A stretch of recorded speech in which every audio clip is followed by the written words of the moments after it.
Hey y'all, it's David. I'm here with another Bible Rebind review from Adrian at AE Bibles. And this one's special, you guys, but if you haven't picked up my book yet, it's available on Amazon in paperback like this one or ebook. And then if you guys would do me a favor, if you're interested in a hardback, would you put comments below and say, hey, I'd like a hardback?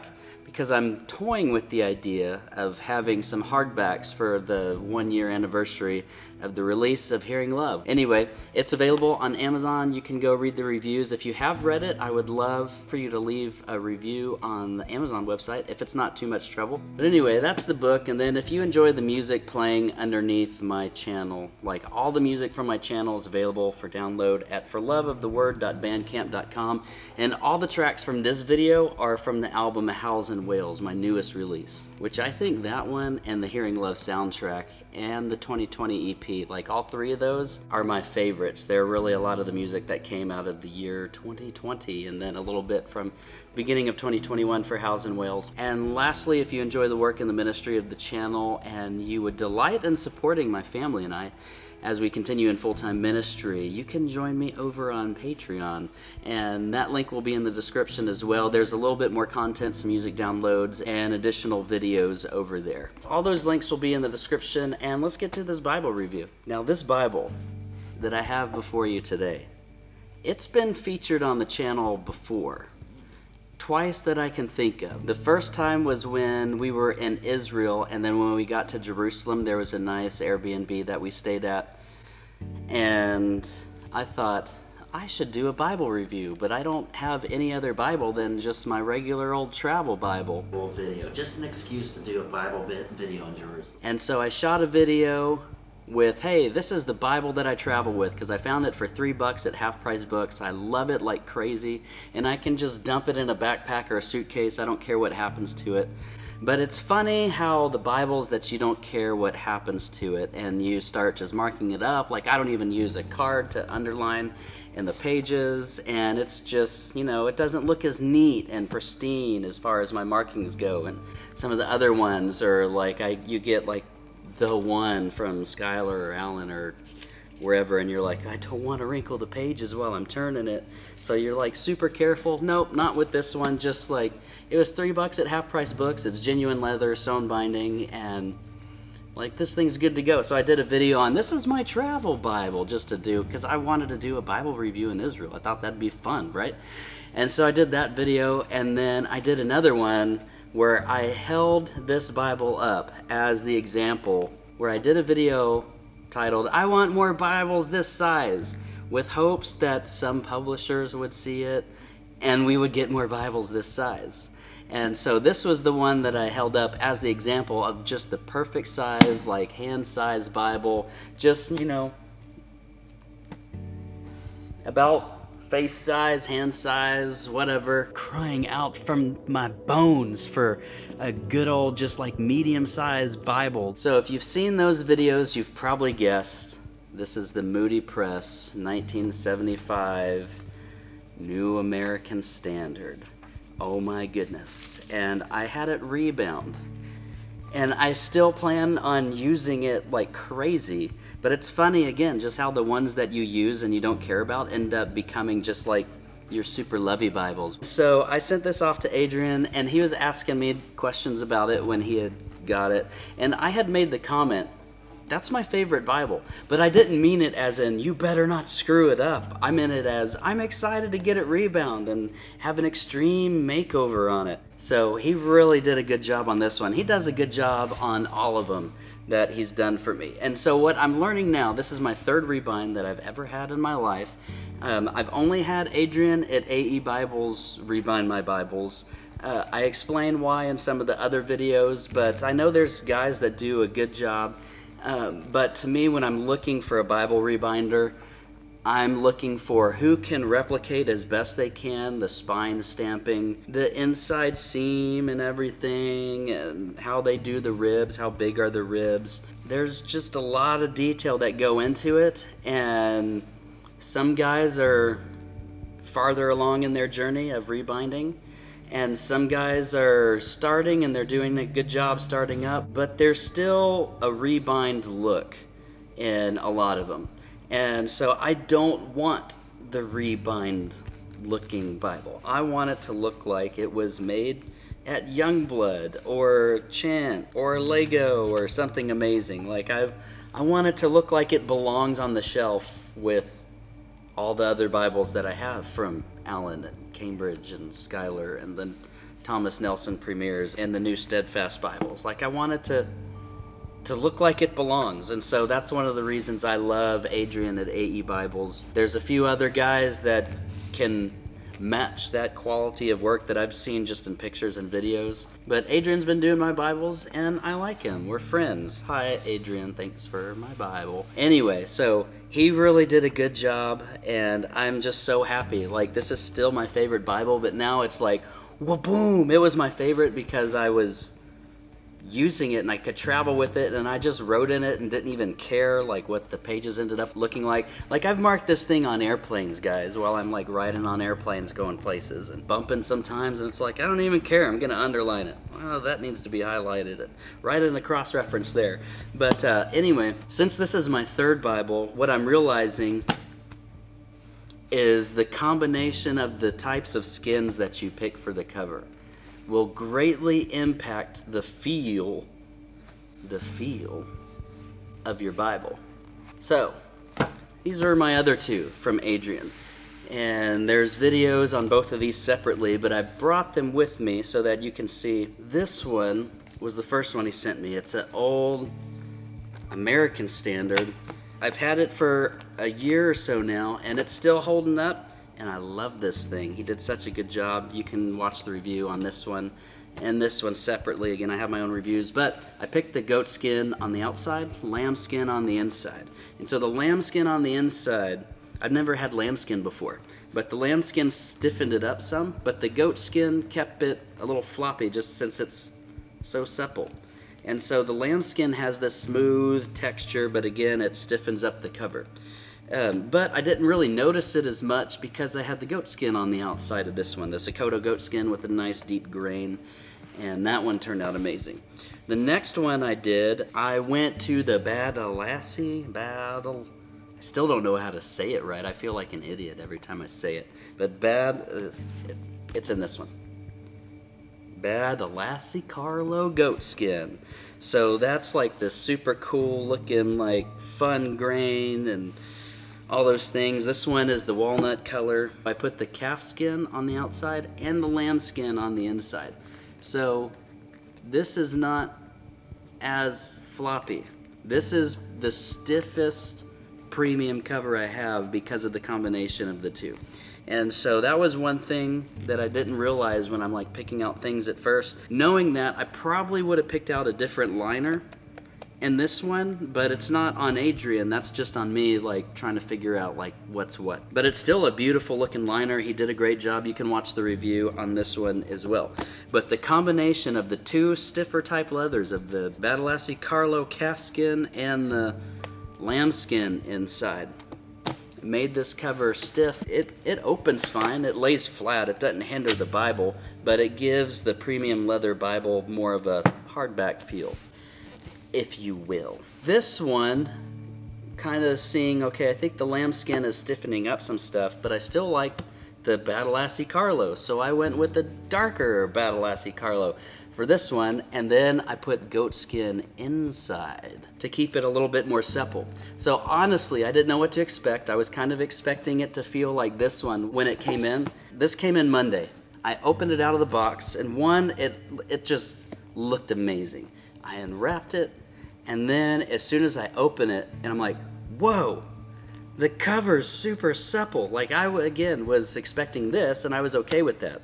But it came super supple, and it was the goat skin that began to soften it up. And so that's what I learned with this one. I learned something new. Like every time I get one done And so now I'm starting to understand more of the building materials and those things. And if you have any questions, just shoot him an email and he's happy to answer. And you're like, hey, what's the softest combo or what's the stiffest combo?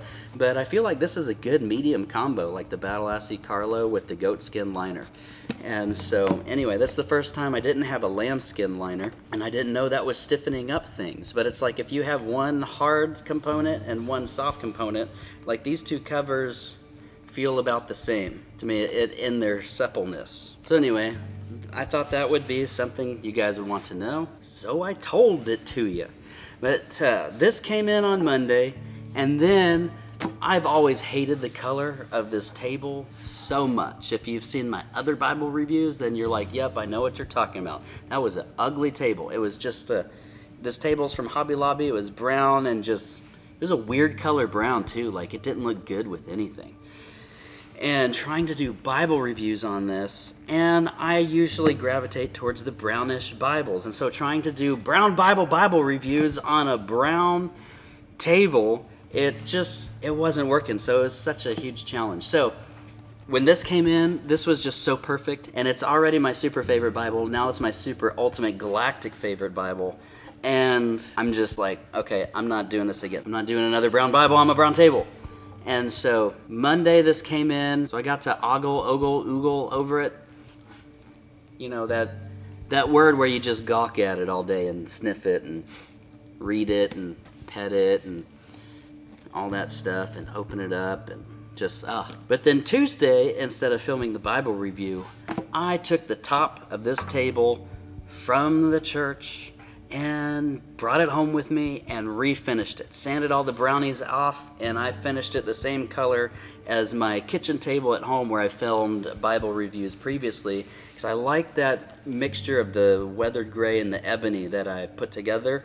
It just seems like it helps the Bible colors just pop, and it focuses, and the white balance is cool, like when you're filming, and then you can see like the Bible presented better because it's contrasted. So after this came in, I just had to redo the table so that you could see this brown Bible better with sable ribbons. But anyway, here's the Bible. I talked a lot, but I thought that some of that was fun, some of it was useful, whatever. But here's the Bible, and just to show you like the size I'm talking about, this Rebind that I have underneath is the Thomas Nelson New King James Preaching Bible.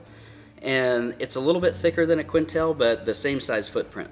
And so you can see there like the size of this Moody Press Bible. It's just when I think Bible, I think that size of the Moody Press. So I don't understand why those are missing from the premium Bible community. I hope that size is not missing for too much longer, because we need more Bibles this size. But anyway, until then, if you can find a Moody Press New American Standard and get it rebound, you will have a gem of a Bible.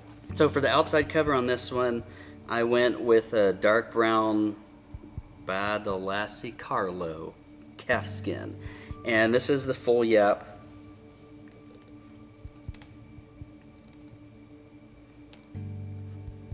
Then obviously you see the raised spine hubs, the inner-tooled line with the stitched perimeter. And he just does such a good job with the stitching. It's nice and tight. When you open it up, just like the others, the inside, I don't know what you call that. I'm just going to call it a seam, where the cover overlaps the liner and it's sewed a little bit. It looks like a seam to me, right? So it must be a seam. If someone else knows a better technical term, then let me know. But he cuts it so thin and it's straight. The corners are always just perfect. He nails them every time. This is my third Bible, and I don't have a bad-looking corner anywhere. Again, that's the goatskin liner. And here's another word that I don't know if I know how to pronounce. Cognac. The inside liner color is cognac. But to us regular people, it's just tan. Just a tan liner. But if you're looking for it on the website, it's cognac. C-O-G-N-A-C. Cognac? Cognac. Someone do a video on how to pronounce that and give us the link in the comments. And then a first for me on this one is the Silkmore end sheets. Usually I just went with the cardstock with like the linen texture on them, just because Alan does that. And this time I'm like, oh, I'll give it a shot. I'll see what they're like. And they're really nice. It adds a really cool touch. But again, it is the Moody Press reference edition, just a classic looking Bible. And now the ribbons. So these are sable colored ribbons, and I didn't see them on his website. And so he's totally good with customizing things, even to the point of it not being on the website. You just have to talk to him to see if he can do that and if he can get certain things. But I didn't want him to have to wait or get the ribbons. I wanted to send the ribbons, and I already had sable ribbons at the house, and so I sent the ribbon that I wanted. It's Beresford, but it's a sable color, so it's like this dull, muted gold color, a little bit on the darker side. I put this color in some notebooks. This was the color ribbon that was originally on the ESV commemorative, and it has captured my attention since. And so every time I see a brown Bible, I'm like, why didn't they put sable colored ribbons on it? It would have been perfect. But anyway, so I sent him sable colored for mine, and it just goes with that whole muted brown, and it's perfect.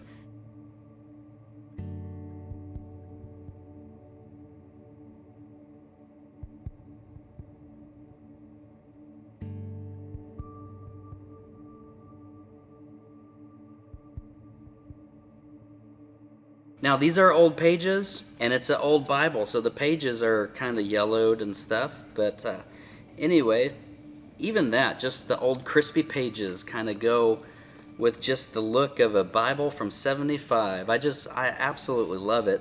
But here's something else he did. He updated the entire gilding on the pages. Now he doesn't redo gold on the pages, but he had this sent off to someone, and I don't know who it is, so don't ask me who he sent it off to, and I don't know what the process is. But he sent the text block to somebody to file down all the gold stuff and reapply the gold stuff. And then when it came back, he put the germanium red under the gold. And I love the germanium red on these old crispy pages because it just came out with a little bit darker quality than is on this King James that I had rebound from him. So you can see there's a little bit of color variance just because I have brand new nice pages on this King James Preaching Bible, and then you have this $3 half price books, Moody Press New American Standard, with the old crispy pages from 1975. But having the gold filed down and reapplied was a game changer. It was just not in good enough shape to apply the art gilt. It's better not to put the art gilt on pages where the foiling and the gold or the silver or whatever is already messed up.